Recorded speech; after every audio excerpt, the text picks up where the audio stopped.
Subscribe کیجیے ہمارے channel نور رضا کو اور بیل آئیکن کو پریس کیجیے جس سے آپ کو ہماری نیو ویڈیو کی نوٹیفیکیشن ملتی رہے۔ ایک واقعہ مالیگاؤں کا میں نے اپنے بچپن میں سنا تھا،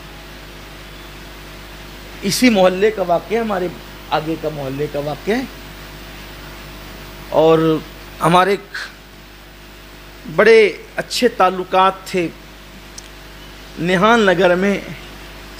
شبیر سیکریٹری صاحب جو اولیاء مسجد کے سیکریٹری تھے، سنی دعوت اسلامی کے جب آغاز کے دن تھے تو وہ بھی ہمارے ساتھ ہوتے تھے۔ انہوں نے ایک اپنا چشمدید واقعہ ہم سے بیان کیا تھا، وہ یہ تھا کہ ان کے کچھ دوستوں کے ساتھ وہ لوگ ایک کھیت میں جو ہے وہ پارٹی کرنے کے لیے گئے تھے۔ آپ جانتے ہیں کہ مالیگاؤں والوں کی پارٹی تو بڑی مشہور ہے، یہاں والوں کا شوق بھی ہے پارٹی، 4 لڑکے جمع ہو جائیں تو ہر جمعہ ہی پارٹیاں ہوتی ہیں، یہاں پر کوئی بری بات نہیں، کھاؤ پیو لیکن عبادت بھی کرا کر، جیسے پارٹی کے لیے ٹائم نکالتے ویسے عبادت کے لیے بھی ٹائم نکال لیا کر، کوئی بری چیز نہیں ہے۔ جو منع کرتے ہیں شاید بیچارے وہ دقیانوسیت کے کچھ قریب ہو گئے، ورنہ سیر و تفریح کی کوئی ممانعت نہیں اگر اس میں گناہ نہ کیا جائے۔ پارٹی کے لیے گئے تھے وہ لوگ، کھانا وانا، اچھا یہ بھی ہمارے یہاں کے لوگوں کا خاص وتیرہ ہے کہ وہ پارٹی کرنے جائیں اور اپنے ہاتھ سے نہ پکائیں تو ان کو ایسا لگتا ہے کہ کچھ ادھوری رہ گئی یہ پارٹی۔ کھانا پک رہا تھا، کھانا پکتے ہوئے ایسے میں کچھ لوگوں کو استنجا کی حاجت تھی، وہ استنجا کے لیے گئے۔ جب استنجا کے لیے وہ گئے تو پھر کسی نے ان کو ایک بندے کو آواز دے کے پکارا، اس وقت وہ نام میرے ذہن میں نہیں آتا ہے، یعقوب، ہمارے حافظ صاحب کہہ رہے ہیں یعقوب نام سے پکارا، یعقوب نام سے پکارا۔ جیسے وہ کہا یہ یعقوب ادھر آ، تو ایک بل سے ایک سانپ نکلا اور باہر آ کر اس نے ادھر ادھر دیکھا، اور جب اس کو یعقوب نظر نہیں آیا تو وہ اندر چلا گیا۔ یہ انہوں نے اپنی چشمدید واقعہ بیان کیا ہم لوگوں سے، اور آپ جان رہے ہیں کہ حافظ صاحب نام بھی بتا رہے تو اس کا مطلب حافظ صاحب بھی اس سے واقف ہیں۔ اس نے ادھر ادھر دیکھا، پھر وہ چلا گیا۔ پھر لوگوں نے کہا یہ اتفاق ہوگا، پھر پکارا یعقوب ادھر آ، وہ پھر باہر نکلا۔ حالانکہ خاص بات یہ ہے کہ سانپ کے کان نہیں ہوتے، سانپ کے کان نہیں ہوتے۔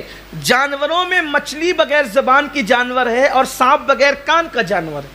محققین نے اس لیے اس کو لکھا ہے کہ اس کے کان اس لیے نہیں ہیں کہ جب حضرت یوسف علیہ السلام کے بھائیوں نے یوسف کو کنویں میں ڈالا تو قدرت نے سب سے کہا کہ سب اپنی اپنی جو ہے وہ بلوں کے اندر چلے جاؤ، میرا بندہ یوسف آ رہا ہے، اور سب چلے گئے سن کر کے۔ یہ بیٹھا رہا کہ میرا کام تو ڈسنا ہے، میں تو ڈسوں گا۔ تو قدرت نے گویا کہ کہا تو نے سنا نہیں، تو اس کے کان چھین لیے گئے۔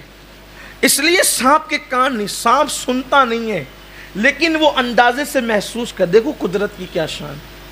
مکہ کو سنے تھوڑی آتا ہے، لیکن اگر آپ کے ہونٹ ہلے تو وہ پہچان لیتا ہے آپ بول کیا رہے، یہ اللہ کی شان ہے۔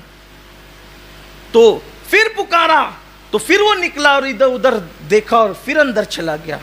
جیسے وہ یعقوب کو پہچانتا، یہ اللہ کی قدرت، جیسے وہ یعقوب کو پہچانتا۔ اب دوستوں نے مشورہ کیا کہ یہ ہم یعقوب کو پکارتے ہیں، یہ باہر آتا ہے، کہیں یہ نقصان تو نہیں پہنچائے گا یعقوب کو۔ یعقوب سے کہا دیکھ تو آنا مت، ہم پکاریں گے تجھے، اور جیسے اب وہ باہر نکلے گا تو ہم اس پہ حملہ کر دیں گے، مار ڈالیں گے اس کو۔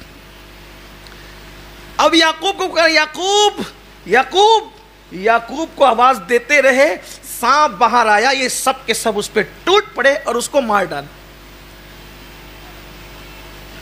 ڈالا تو ہو گیا اس کا قصہ ختم۔ یعقوب آیا اور یعقوب آنے کے بعد اس نے سانپ کو دیکھا، اور سانپ کو دیکھ کر کے اس نے پیر مارتے ہوئے کہا اچھا تو میری موت بن کر کے آیا تھا، تو میری موت بن، اس کو پیر سے مارنے لگا۔ پیر اس کو مارتے مارتے جو سانپ کا دانت تھا، مردہ سانپ کا دانت، اس کے انگوٹھے میں چبھ گیا، اور وہی دانت انگوٹھے میں چبھنا اس کی موت کا سبب بن گیا۔ یعنی اگر آپ یہ سمجھتے ہیں کہ زندہ سانپ آپ کی موت کا سبب بن سکتا ہے تو یہ قدرت ہے کہ اگر آپ سانپ کو مار بھی دیں اور اسی کے ڈسنے سے آپ کی موت لکھی ہے تو مردہ سانپ کا دانت بھی کسی کی موت کا سبب بن سکتا ہے. اور اگر قدرت نے موت نہیں لکھی ہے تو ہزاروں سانپ مل کر ڈس لیں پھر بھی انسان کی زندگی ختم نہیں ہوتی. تو یہ یقین کر لو کہ موت قدرت کے اذن کے بغیر نہیں آئے گی. ایمان اپنا ہے اور ایمان ہونا چاہیے. اس لیے موت سے ڈرنا چھوڑ دو, موت کا خیال دل سے نکال دو. جب آئے گی تو مہلت نہیں ملے گی, اور جب نہیں آئے گی تو پھر تمہارا کوئی کچھ بگاڑ نہیں سکے گا.